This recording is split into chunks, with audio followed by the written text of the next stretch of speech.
kabagat, nandito na tayo ngayon sa aking ginagawa. Ito po. Ngayon, mayroon ng submeter na binili. Kinabitan ko na siya ng submeter. Ayan. Submeter. Then, inside the room, mayroon siyang breaker.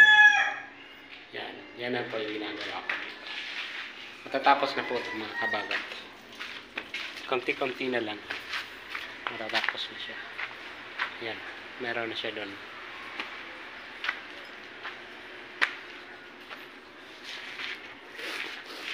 Tapos dito mga kabagat. Yan. Kinabitan ko na. Then, dito yung kaya hindi ko pa siya nalagyan kasi basa pa. Okay. Let's go to the room. Okay.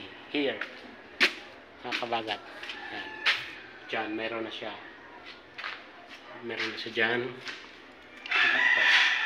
Yan. Breaker na siya. I-off natin. Hindi siya gagana. Hindi siya gagana. Pero pag inon natin siya, yung breaker, gagana na siya.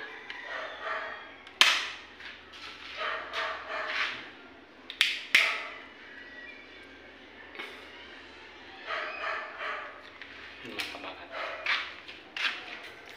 Dito sa taas, makabagat. Sa taas, hindi pa naman tapos. Ngayon, kasi hindi pa nalalagay yung mga hamba ng mason. Ngayon, akyat muna tayo mga kabagat. Dito yung main breaker. Diyan ko kinabit sa ilalim ng hagdan.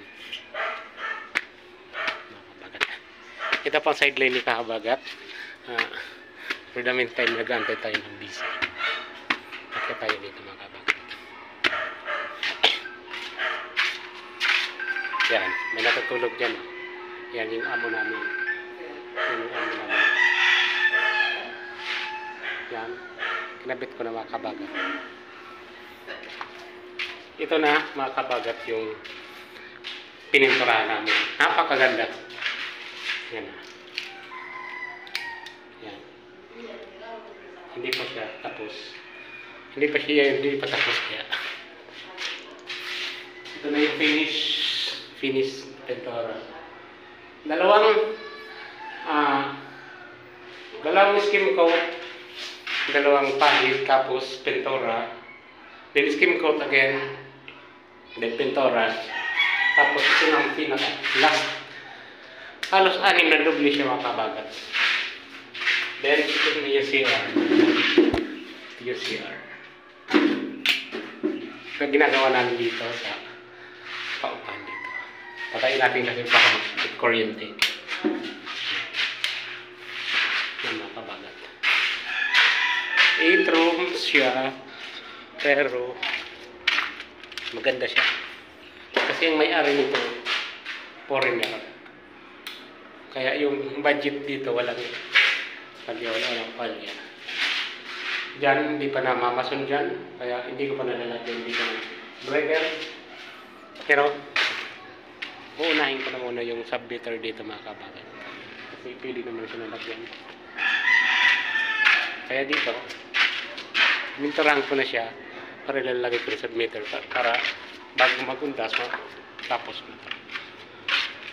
Yun na lang. Itong haloy. Ito ang una kong installation ng bahay. Simula nung nag-aral ako. Pero kasi sa ibang bansa, hindi naman ganito. More on instrument yung trabaho namin doon. Mga instrument, takabling. May mga high voltage din. Yan. Di ba napakaganda ng pintura? Yan. Yan. Natin. Okay mga kabagat, hanggang dito lang muna. Binablock ko lang yung trabaho ko dito. Mamimiss pa rin ito dahil ating araw. Okay mga kabagat, importante malaman tayo.